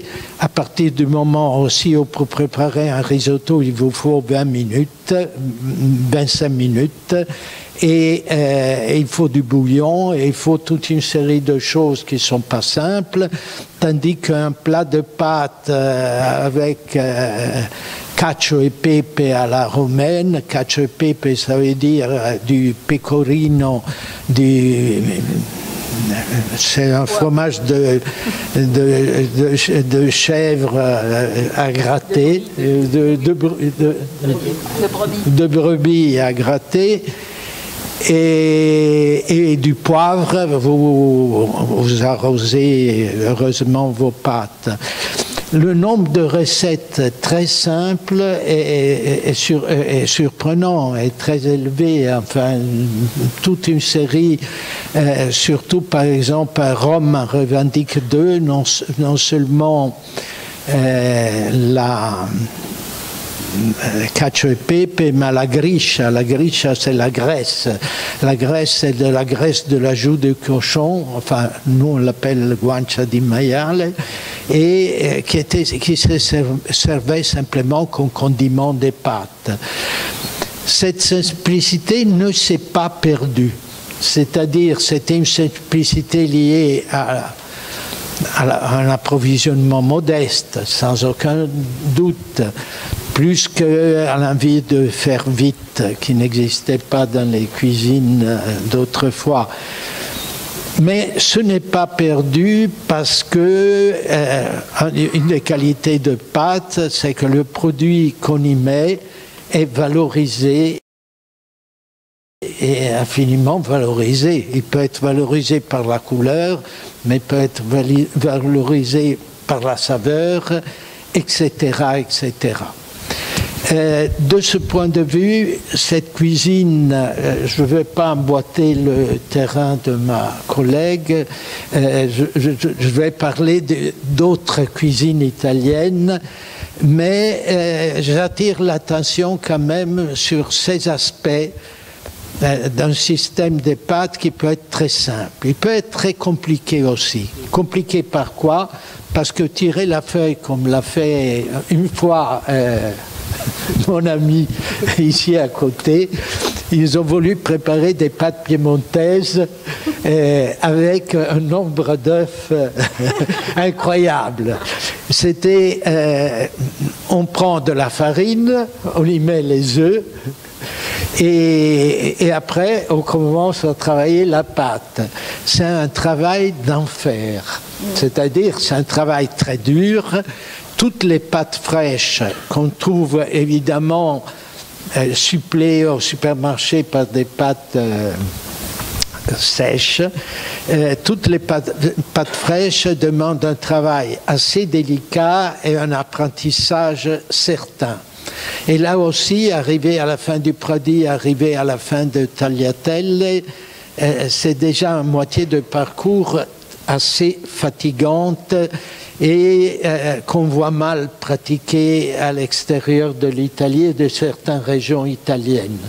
D'ailleurs, la localisation de la préparation des pâtes fraîches est très nette, aussi bien qu'ancienne. Je veux dire, les macaronis à la romanesca, qui sont les macaronis à la romaine, étaient présentes dans Maestro Martino da Como à la moitié du XVe siècle, à la cour des papes, et il préparait ces macaronis en enveloppant de sa feuille de pâte un bâton.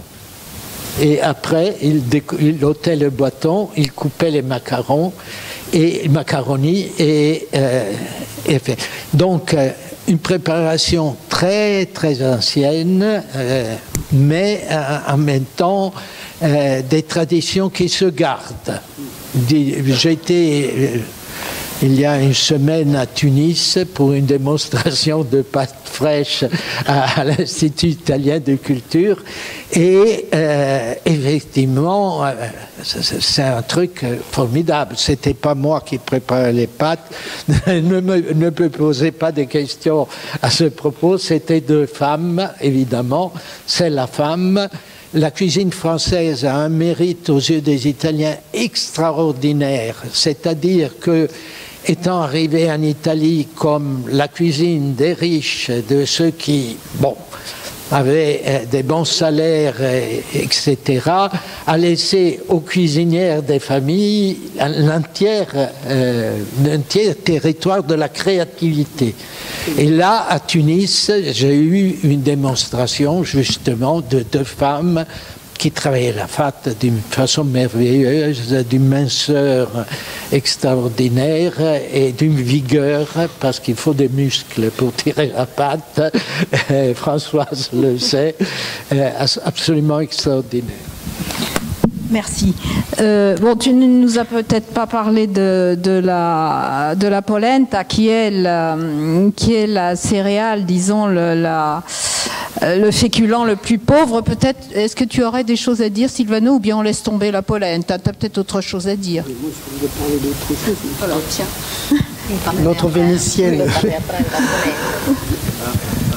Non, donc moi je voulais rebondir sur le concept de cucina povera, la cuisine pauvre. Parce qu'en Italie, depuis que les Italiens mangent suffisamment, la très grande majorité mange bien, et mange peut-être trop, eh bien, s'est développée cette histoire de cucina povera, de cuisine pauvre, qui rappelle un petit peu, il faut rapprocher du concept d'arte povera, l'arte povera, qui s'est développé aussi en Italie à un moment de l'histoire de l'art. Donc, et cette cuisine pauvre, c'est une cuisine paysanne.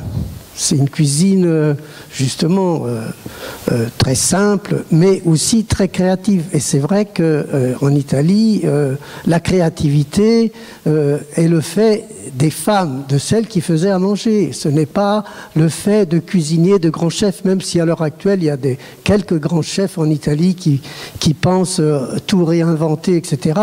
La vraie tradition italienne, c'est la tradition de famille, et c'était les mères de famille qui faisaient à manger. Et donc, elles créaient avec ce qu'elles avaient, avec très peu, ou peut-être plus, selon leur statut. Mais c'est là que s'est créée la grande variété de cuisine italienne. Et la créativité est toujours portée pratiquement, pas exclusivement, mais pratiquement sur les pâtes. En Italie, manger des pâtes, enfin si vous êtes en Italie, vous aurez plaisir à déguster il primo piatto, le premier plat, le premier service, qui est en général un plat de céréales, de pâtes, la plupart du temps, ou de risotto. Mais le secondo, ce qui vient après, est toujours très décevant, pour moi en tout cas. Bon. Donc, la créativité s'est faite sur les pâtes. Et il y a cette histoire de cucina povera, et qu'il faut apprécier parce qu'elle est simple, effectivement, on met des pois chiches dans la... Mais il y a aussi la panzanella, qui faut être vraiment surnourri pour aimer la panzanella, parce que c'est de la mie de pain mêlée à de la tomate, etc.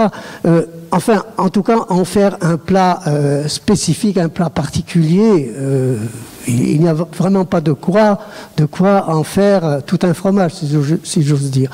Donc, il y a, et ça s'est développé ces dernières années, au cours peut-être à partir de la fin des années 70 et le début des années 80.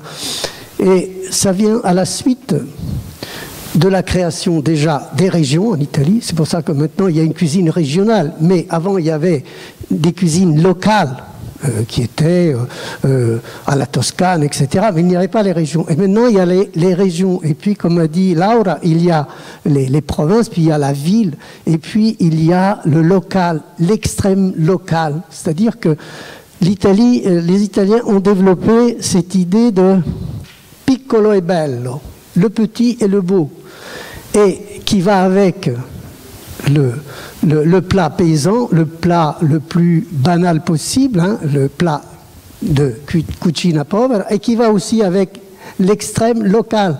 C'est-à-dire que quand vous êtes un gastronome italien, vous n'allez pas chercher un 3 étoiles, vous allez parler de l'osteria qui se trouve au fin fond de la vallée, que personne ne connaît, et que là, il y a une femme extraordinaire qui vous fait des plats absolument que vous ne pouvez déguster nulle part, et qui vous dit, qui vous montre combien il faut être curieux, qu'il faut être aventureux pour aller si loin pour découvrir le meilleur de la gastronomie italienne. Bon, là, je vais donner la parole à Laura qui va peut-être encore entrer plus dans les détails sur cette idée de cuisine pauvre. Mais quand même, tout à l'heure, Alberto nous a parlé de Maestro Martino. Et là, c'était un grand chef du 15e ou du 16e, j'oublie toujours, c'est 15e. Et là, bon, là, ce sont des préparations de pâtes, les premières quand même. Bon, enfin, il y en a avant, un petit peu avant, un siècle avant, mais et là, elles sont quand même extrêmement sophistiquées. Donc là, il y a quelque chose d'étrange. Mais bon, on va pas. Je voulais juste faire remarquer ça, mais là, je voudrais donner la parole à Laura qui va nous donner un avis, qui va continuer sur cette question peut-être de cuisine pauvre. Je ne sais pas, c'est à vous de voir. On avait parlé de la polenta. La polenta, moi je suis du Nord, donc de polenta j'en connais, dans le sens que c'est un plat, c'est pas un plat, c'est un aliment qu'on met en garniture d'un plat en sauce. Par exemple, à la montagne, c'est surtout un plat de montagne. Vous imaginez cette polenta fluide, hein, avec du fromage dessus qui fond. Imaginez du gorgonzola par exemple, ou avec des champignons, avec du speck. Et après des plats en sauce de viande avec la tomate. Donc c'est pour... Elle recueille les condiments, voilà, c'est pour saucer, on peut dire. Et à Venise, par exemple, avec tous les poissons, c'est une polenta toujours moelleuse, qu'on goûte avec des petits poissons. Mais la différence, c'est quoi? Qu'aujourd'hui, la polenta, pour une question de temps, on utilise la polenta pré-cuite. Que ça n'a rien à voir avec la polenta qui cuit 1 heure. Parce que la polenta qui cuit 1 heure, elle prend le goût de ce... Voilà, elle prend le goût de ces croûtes qui brûlent au fond, on peut dire, et elle a un goût complètement différent. Et donc, qu'est-ce qu'on fait ici? Ce qu'on trouve... Ce que vous trouvez dans les restaurants, par exemple, c'est toujours une polenta où il y a dedans beaucoup de crème, de fromage, et on met dedans, et ça devient un plat. Ça devient un plat. Voilà. Donc, c'est vrai que j'aime pas trop cette polenta-là, parce que ça fait pas partie de mes souvenirs. Et donc, je vous invite, quand vous allez en Italie du Nord, au restaurant, par exemple, de vous assurer que c'est vraiment une polenta qui est cuite 1 heure, parce que le goût est complètement différent. Mais oui. Oui, c'est-à-dire que la polenta, alors j'aime pas non plus dire à l'origine, parce qu'on ne sait pas trop ce que ça veut dire à l'origine, mais c'était quand même un plat des montagnards. Oui, des montagnards. Oui. C'était un plat pauvre.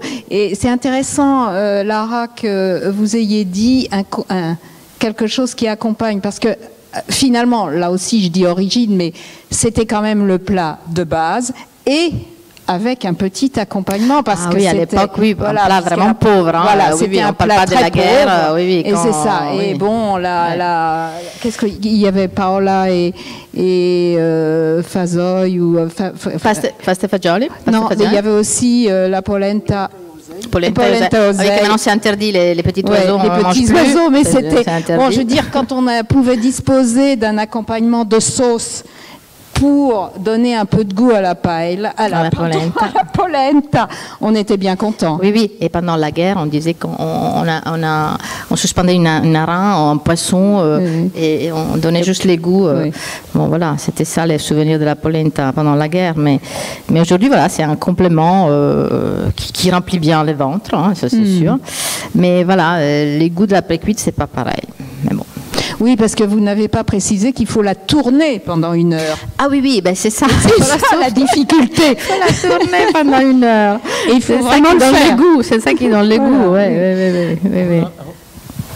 On l'a mangé de la polenta à l'hôtel de ville hier. Oui, Il y avait non, pour dire que c'est pas quelque chose de complètement perdu dans une Italie profonde, mais Justement, Ah oui, non, on l'a adopté parce que c'est facile aussi à faire. Hein. On l'a précuit en 5 minutes, elle est prête. Ah hein. oui, la précuite, c'est merveilleux.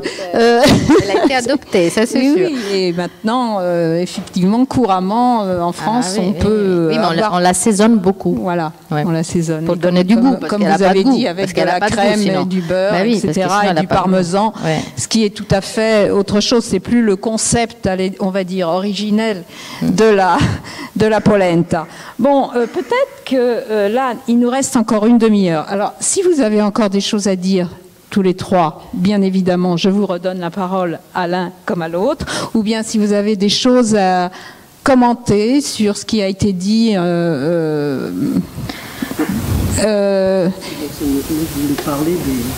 Mais prends ton micro. Si j'ai 2 minutes, je voulais parler justement Micro. de cette vague en Italie des appellations d'origine contrôlée et des appellations d'origine géographique, etc. L'Italie, peut-être encore plus que la France, a développé ça. C'est-à-dire que il y a un auteur en Italie qui a très bien décrit ça, il s'appelle Alberto Grandi, et qui a décrit, il a appelé son livre Denominazione di origine inventata, c'est-à-dire appellation d'origine inventée. Parce que beaucoup de ces appellations d'origine sont toutes récentes. Elles ont été inventées ces dernières 20, 30 ans peut-être à partir de la fin des années 70 et le début des années 80. Cet auteur relie ça au déclin industriel de l'Italie et on réoriente un petit peu vers le tourisme. Donc il faut trouver de l'intérêt pour les touristes qui visitent l'Italie. Et donc chaque commune, chaque région, s'invente des spécialités locales, des spécialités qui sortent de nulle part, des produits auxquels on donne des pédigrés de millénaires alors ils n'existaient pratiquement pas quelques années avant. Et à ce propos, je voudrais vous parler d'un produit phare, emblématique de cela, dont parle justement Alberto Grandi, et c'est le lardo di Colonnata. Je ne sais pas, vous connaissez sans doute le lardo di Colonnata si vous fréquentez les restaurants italiens de Paris, on vous servira probablement du lardo di Colonnata. Alors, le lardo di Colonnata, on lui a inventé une histoire absolument extraordinaire. Déjà, parce que Colonnata, c'est dans les Alpes Apuane, les Alpes, là où il y a le marbre, où on produit le marbre. Et Colonnata, c'est un village qui est construit sur la roche. Il n'y a rien. Et il n'y a que des brisures de marbre, en quelque sorte. Et donc, on invente, il y a ce lard qui viendrait de ce petit pays qui sort de nulle part, où on ne peut surtout pas élever des cochons, parce que là, il n'y a rien à leur donner à manger, ou alors il faut apporter la nourriture depuis la plaine. Et donc, mais la caractéristique, c'est qu'on conserve le lard dans des cuves en marbre. Et donc là commence la légende. Et donc, les cuves en marbre, à l'époque romaine, il les esclaves se nourrissaient du lardo di colonnata, les esclaves qui travaillaient dans les carrières. Alors vous imaginez bien que même à Rome, les citoyens romains ne mangeaient pas toujours de la viande parce que c'était un produit très cher. Et on imagine mal des esclaves se nourrir de lardo, de ce produit absolument extraordinaire. Ensuite, on passe, les siècles passent, et c'est Michel-Ange, carrément Michel-Ange, qui, comme vous savez tous, allait à Carrare, allait dans les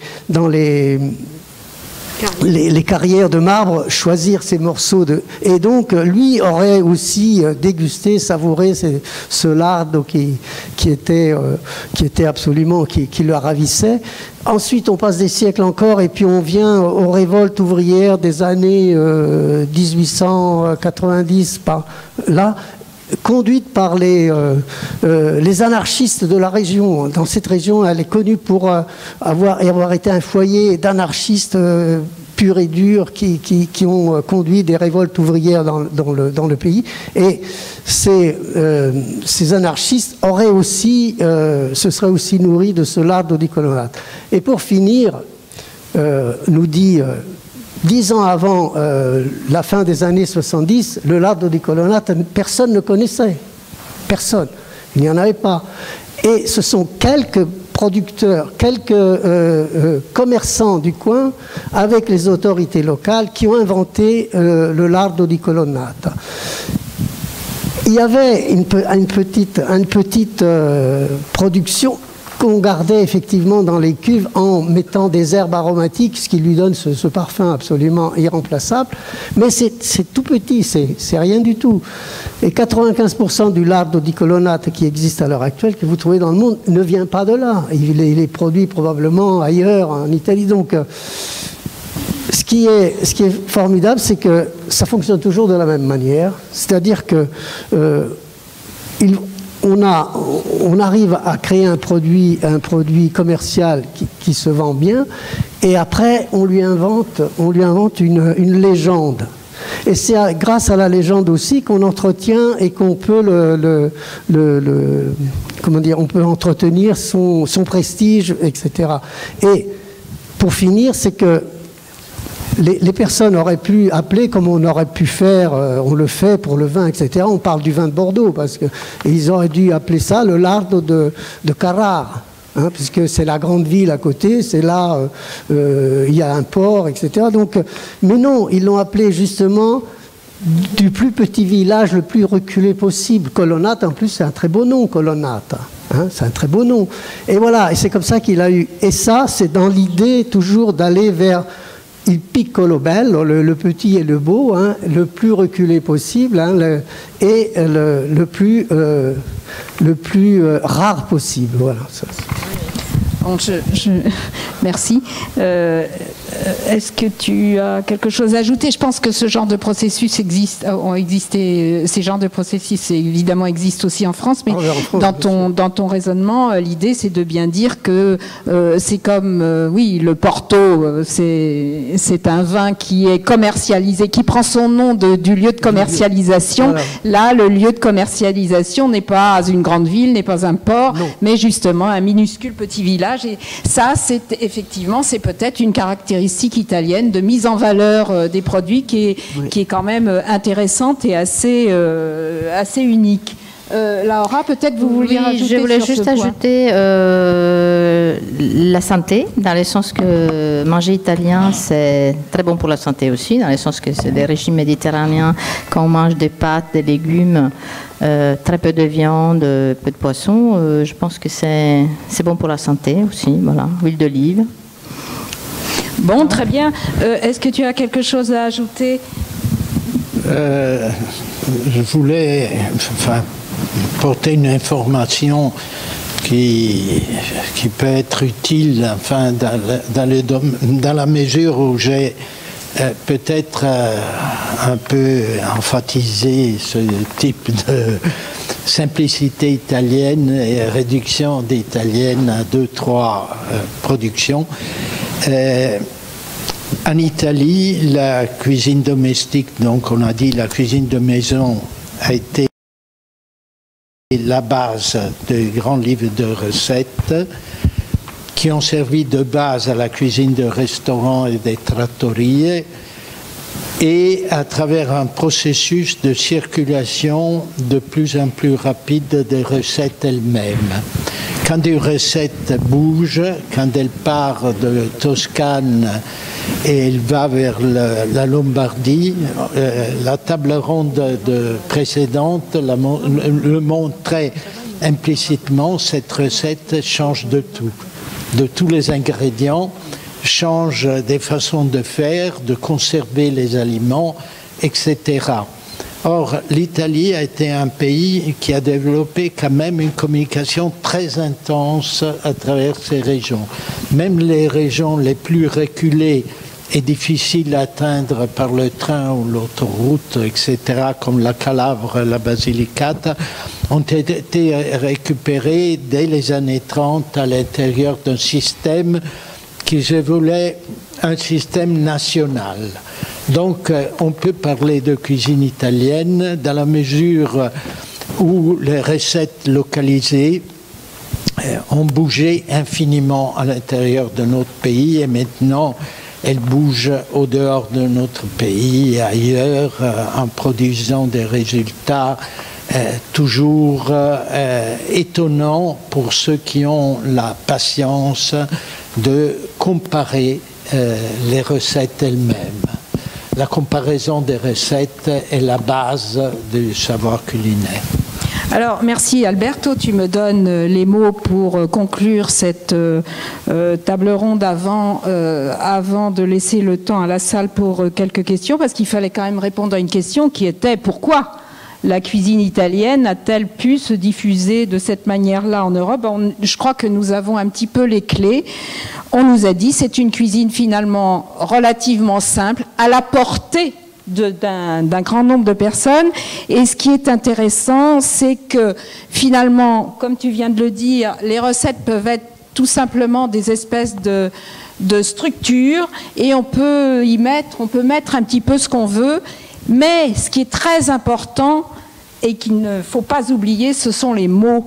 Et il suffit de donner des titres, des appellations italiennes, et on a une cuisine italienne qui se promène un petit peu partout dans le monde. Mais quand même, ce n'est pas seulement ça, et Laura nous l'a bien dit, il y a quand même le génie, je dirais le génie commercial des Italiens pour la promotion de certains de leurs produits caractéristiques, comme le parmesan, certains jambons, parce que quand même, il y a 30 ans, personne en France ne mangeait le commerce du jambon de Parme était quand même très peu développé. Le San Daniel n'était absolument pas connu. Et là, la mozzarella, n'en parlons pas. Vous avez évoqué la burrata. Là, moi aussi, ça m'a fait beaucoup rire quand j'ai vu le succès de la burrata. Alors, nous sommes. Il y a de la crème à l'intérieur. Oui, de la crème. Moi, je me suis absentée pendant 5 ans de France. Quand je suis revenue et que j'ai vu ce succès de la burrata, je n'en revenais pas. Ce fromage dépouille qui était quasiment inconnu. Maintenant, on le voit dans tous les menus des restaurants dits italiens, parce que du coup, tout peut être italien. Il suffit de mettre un mot qui sonne italien. D'ailleurs, quelquefois, c'est assez drôle, parce qu'on a des faux italianismes qui font rigoler les Italiens qui parlent vraiment italien. Et donc ce génie commercial, faut quand même créditer les Italiens de cette force promotionnelle de leurs propres produits et qui comprend aussi la mise en valeur de leur vin, puisque la culture du vin, du bon vin en Italie est quand même quelque chose de relativement récent. Et bravo, ou d'arriver à faire que le spritz soit l'apéritif de toute l'Europe pendant 2 ou 3 étés. Bravo, bravo. Et voilà, à mon avis, les raisons de la popularité de la cuisine italienne, et pas seulement en Europe, mais dans le monde entier. Alors maintenant, je vous laisse la parole et pour les questions.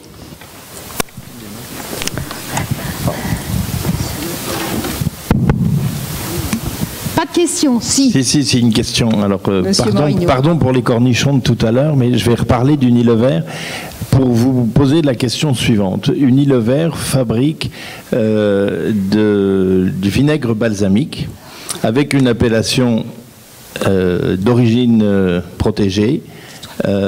Et quand on connaît le vrai vinaigre balsamique, il n'a pas du tout le même goût. On se demande même s'il a le même processus de fabrication.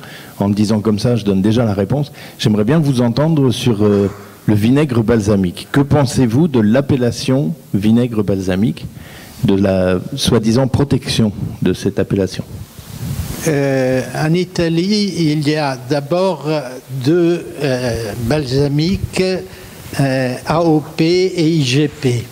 Dans la même ville, parce que c'est à Modène où tout ça se passe, il y a même deux appellations différentes. Personne n'irait acheter ce balsamique parce qu'il y a les acetaie. Les acetaie,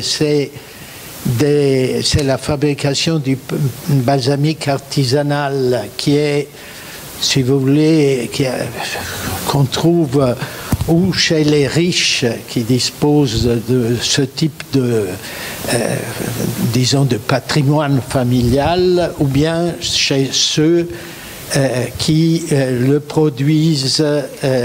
C'est un des produits qui a le plus fait le tour du monde en Italie parce que le balsamique californien est extrêmement important.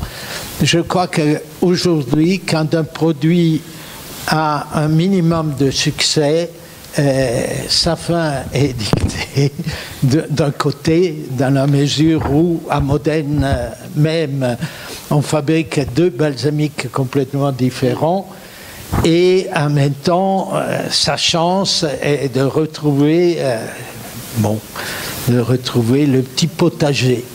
Non, mais parce que l'histoire du balsamique, je veux dire, en réalité, c'est le mot vinaigre qui induit en erreur, parce que le balsamique, entre guillemets, authentique, c'est-à-dire fait selon des techniques extrêmement sophistiquées à partir de mou de raisin, et sur une succession de... comment ça s'appelle ?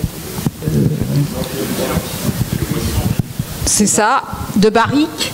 Donc, et ça dure je ne sais combien d'années. Ce n'est pas un vinaigre, c'est un condiment. Mais on l'appelle vinaigre, et c'est ça. Et à partir de là, on a fabriqué un vinaigre industriel qui n'a rien à voir avec ce genre de fabrication. Simplement, la couleur est la même. Et c'est une couleur foncée. Et c'est pour ça que quand vous voyez du vinaigre balsamique blanc, c'est un contresens. C'est à la limite une plaisanterie.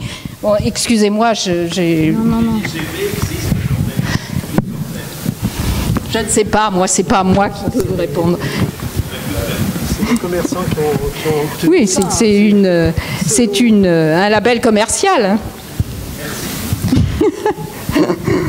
Oui, il faut différencier les vinaigres, ce qu'on appelle balsamiques, avec les traditionnels.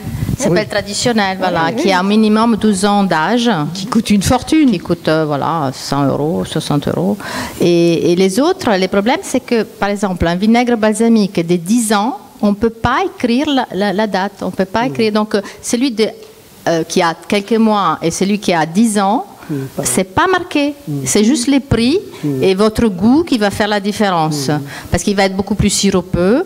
Et contre un vinaigre qui coûte 2 euros, 3 euros, il faut bien se méfier que, après peut-être il y a du caramel dedans pour donner de la couleur. Donc c'est toujours à nous consommateurs de regarder les étiquettes. C'est ça, et après le goût, et voir les prix, il faut mettre un prix, parce que celui qui a 10 ans, c'est pas marqué, mais c'est meilleur. Ouais.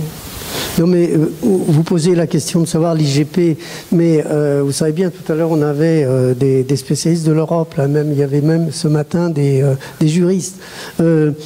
Tout dépend de la puissance du lobby qui intervient auprès des députés européens. Et là, je crois que le vinaigre balsamique est assez puissant pour avoir des relais au niveau du gouvernement italien, pour avoir des relais à Bruxelles, pour obtenir ce genre de choses, qui d'ailleurs pour moi, c'est le début, comme a dit Alberto, c'est le début de la destruction du vinaigre balsamique. Parce que dans le monde, on ne peut plus aller dans un restaurant italien à l'heure actuelle, et même dans d'autres restaurants, même des restaurants français, on nous sert du faux balsamique, c'est-à-dire une espèce de sirop qui n'a ni crème, rien. Crème balsamique. C'est absolument... Il y a du sucre. Moi, je préfère... Je demande toujours, quand c'est possible, c'est pas toujours possible, qu'on m'apporte du vrai vinaigre de vin rouge, et non pas cette espèce de sirop. Mais bon, ça, c'est mon goût personnel. Alors, il y a une question là. Oui, c'était plus une remarque justement sur le succès de la cuisine italienne en France par un exemple, alors qui n'est pas très nouveau, hein, mais moi je pense au jambon d'Aoste, qui est un produit isérois de la région grenobloise, la ville d'Aoste, et non pas de Aoste, de la vallée autonome d'Aoste en Italie, qui produit aussi de très bons jambons. Et quand on regarde les publicités à la télé, on a Vivaldi, on a de charmantes jeunes femmes ou de charmants monsieur au profil très italien, en bord de mer. Et là, on a une vraie usurpation de l'image qualitative des produits italiens pour vendre un produit français qui n'est même pas un produit traditionnel, hein, puisque c'est une marque commerciale qui ne travaille pas uniquement avec des jambons de la région et des produits de la région. Donc ça montre bien le succès, peut-être pas de la cuisine, mais en tout cas de la renommée des produits italiens et de la notion qualitative du produit italien en France, puisqu'on utilise cette image-là. Même sur les salons, aujourd'hui, les commerciaux à Aoste vous parlent en italien. C'est avec un accent incroyable. Surtout qu'à Aoste italien, on parle en français. Alors. Oui. Et la ville de Grenoble ne fait rien. Non, mais ça, c'est un problème d'appellation commerciale. Hein. Je veux dire, les Français font la même chose avec la feta fabriquée en Normandie. Ils ont appelé pendant très longtemps feta, alors que c'est pas. On fait de la mozzarella en Normandie aussi, qui n'est pas de bufala. Du coup, maintenant, on est obligé de mettre de la mozzarella di bufala. Donc, ça, c'est des batailles commerciales. Et selon la puissance des relais qu'ils ont au gouvernement même de leur pays, etc., Aoste, là, c'est la ville qui s'appelle Aoste, et elle se sent tout à fait légitime de tromper le consommateur en disant le jambon d'Aoste. Alors le consommateur pense à Aoste en Italie, pense tout de suite il met ça en rapport avec le San Daniel ou peut-être le Parme, et alors qu'il a un jambon tout à fait banal qui vient d'une petite ville. Pour moi, ça devrait être interdit, ça, parce que c'est tromper le consommateur. Hein. Tout à l'heure, on a eu aussi un débat on a parlé de, comment dire, il faut être... bon, je vais arrêter. On va laisser la salle s'exprimer, peut-être qu'il y a d'autres questions. Parce que vous... il y a d'autres questions. Voilà, moi, c'est par rapport à la diffusion de la cuisine italienne. Il y a leurs épiceries fines et leurs, comment dirais-je, les magasins de produits italiens qui sont un vecteur puissant aussi. Alors, c'est pas une question. Et on retrouve pas, admettons, quand vous allez à l'étranger, vous ne trouvez pas de boutique d'épicerie fine italienne. Alors qu'il y a des magasins italiens où on peut trouver les produits pour faire la cuisine italienne. Et comme vous le disiez, ils ont un génie commercial qui est immense parce qu'ils mettent en scène leurs produits de façon fabuleuse tout le temps. Les pâtes, c'est dans des écrins présentés comme des bijoux, les charcuteries pendent, les provolone pendent, enfin voilà. Et c'est vrai que c'est une cuisine, c'est impressionnant parce que vous avez dit, c'est vrai que la diaspora italienne avait beaucoup participé à la diffuser, en France aussi, hein, quand on voit dans l'Est de la France, mais en Asie, il n'y a pas d'Italiens, et il y a des pizzerias partout aussi. Enfin, c'est impressionnant, quoi. Et le génie commercial du Prosecco, enfin du Sprite, enfin, c'est un rouleau compresseur, quoi. Ça n'existait pas il y a 2-3 ans et ça s'est imposé partout, quoi. Donc, bravo. Oui, je voudrais dire quelque chose à propos du Spritz, parce que ça c'est la marque de l'école qui a fait ça. Hein. Donc ça, c'est un produit marketing à fond. Et ce qui pénalise, c'est le Prosecco qui est pénalisé, parce que maintenant, on fait du Prosecco presque partout. On ne peut pas partout, mais presque partout. Donc faites bien la différence entre les Prosecco des collines, que c'est les Valdobbiadene, et les Prosecco de la plaine. Et c'est deux produits complètement différents. Et faites attention à la qualité, parce que quand on les mélange à l'alcool, on ne sent pas trop, mais on les sent dans la tête et dans le ventre après. Hein. Parce qu'un vrai Prosecco des Valdobbiadene, c'est vraiment un produit, et là il y a les appellations, c'est un produit extraordinaire. Donc, ça n'a rien à voir avec un Prosecco. Bon, il y en a des bons et des mauvais aussi de la plaine, hein, mais quand vous payez 4 € un Prosecco, il ne peut pas être bon. Voilà, c'est une question de prix. Donc, voilà, il faut être toujours critique sur ce qu'on achète, parce que 4 €, il va vous faire mal. Voilà, vous les payez peu, mais après, vous les payez en santé. Voilà, c'est un peu la différence. Et par contre, un produit, que c'est juste un produit, et il n'y a pas de marque, qui a un succès maintenant mondial, et je me suis aperçue, parce que j'ai fait un tour là pour mon prochain livre, j'ai fait un livre sur les régions, donc j'ai fait Florence, Rome, Naples, et il y avait du tiramisu partout. Et avant, on ne le voyait pas, parce que c'est un produit, bon, c'est de ma ville, en plus Treviso. Et ce qui est sympa, c'est que c'est un produit qui a voyagé énormément. On le trouvait déjà au sud de l'Italie, et je disais, mais c'est bizarre de manger du tiramisu quand même au sud de l'Italie, et en plein été, tu vois, c'était une aberration, parce que chez nous, c'était fait avec du mascarpone frais, et que l'hiver, tu mangeais ça. Parce que c'est pas quand même un produit calorique, hein, c'est un produit... Et on me dit... Et c'est un produit tout récent. Tout récent, oui, parce que c'est début des années, fin des années 60, début 70. Donc c'est un restaurateur qui a fait ça, qui battait des œufs avec, et il a ajouté du café, il a dit c'est bon, et finalement voilà, il a ajouté des mascarpone et après des couches avec des biscuits. Et pourquoi les succès? Alors parce que j'ai demandé, mais pourquoi vous vendez des tiramisu? Comment ça se fait? Dans les pâtisseries, j'ai demandé. Ah ben c'est les Asiatiques qui nous demandent ça. Ils prononcent que ça. Probablement ils savent prononcer que ça. Tiramisu. Et donc voilà. Mais pourquoi les succès? On revient à des produits, parce que les mascarpone, voilà, c'est un produit qu'on trouve. Les biscuits, on peut mettre des biscuits à la gruyère, génoise, du café, on en a. Donc on assemble ces produits, on comprend le savoir-faire, et c'est vrai que c'est bon. Donc on a quelque chose de facile à faire. Et tout le monde s'est approprié de ce dessert. Et on peut dire que moi, quand je suis arrivée en France, il n'était vraiment pas bon quand il était servi dans les restaurants. Et maintenant, on les trouve bons presque partout. On peut les faire maison, il faut juste avoir un batteur. Donc, vous voyez, c'est un produit, et on ne parle pas de marque, là. Donc, non, mais j'aurais beaucoup de choses à dire là-dessus, mais je voudrais donner la parole à la salle. Qui a une question, là? Oui, bonsoir. Est-ce qu'on parle du succès de la cuisine italienne? Est-ce qu'à force de succès, elle n'est pas en danger si on invoque une autre figure de la mystique italienne qu'est la mafia, et notamment les problématiques d'agro-mafia? Quand on pense par exemple aux produits de sauce tomate, passato di pomodori qui sont maintenant fabriqués en Chine, il y a des choses qui commencent à monter. Comment est-ce que vous voyez ce sujet? Alberto, tu as quelque chose?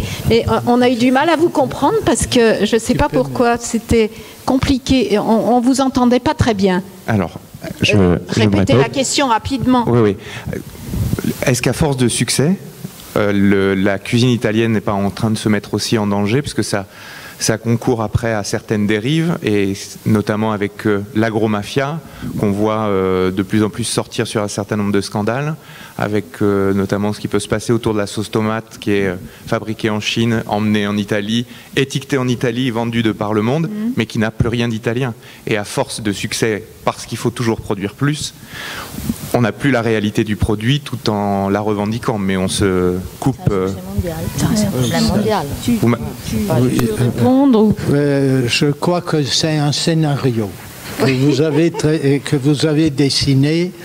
C'est un scénario qui peut-être est plausible, qui est plausible seulement en partie, dans le sens où ce qui fait une cuisine, c'est les facteurs les plus différents et les plus surprenants aussi dans l'histoire. Donc, je ne serais pas aussi certain que ça. Le mot mafia tombe juste parce que le Mafia Cookbook est un des classiques de la cuisine italienne aux États-Unis.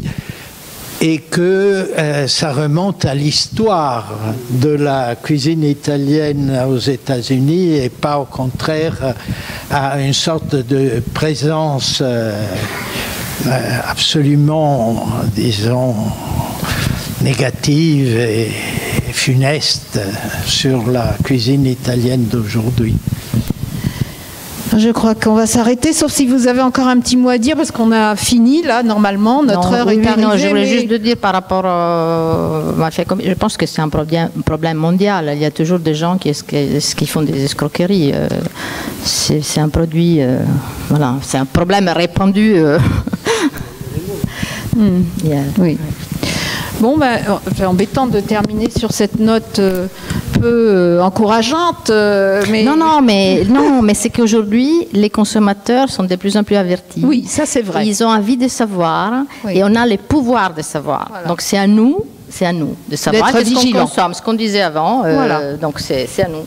Voilà, on termine sur une note positive. Donc soyez vigilants, regardez les étiquettes et continuez à manger des pâtes. Voilà. Et je vous remercie. Je vais juste dire un dernier petit mot pour remercier. Et le dernier petit mot, il ne sera pas de ma part, il sera d'une personne qui aurait pu être parmi nous, célèbre sémiologue italien, gastronome, mais qui n'est plus parmi nous depuis quelques années, Umberto Eco. Ne cessez de marteler auprès des médias que la seule langue commune unique en Europe, c'est la traduction. Et lui qui aimait la table, je pense que la table était certainement le meilleur espace pour pouvoir traduire les différentes langues de l'Europe. Une traduction qui, dans l'espace que nous sommes au sein des rencontres François Rabelais, nous laisse entendre que nous essayons également de traduire une forme de lecture intralinguale, c'est-à-dire entre le monde professionnel, le monde des universitaires, le monde des consommateurs, pour avoir tous une même représentation approximativement commune, quelles que soient nos divergences d'opinion, nos avis quelquefois contrariés et même décharnés, pour essayer d'apprendre autour de la table à vivre ensemble.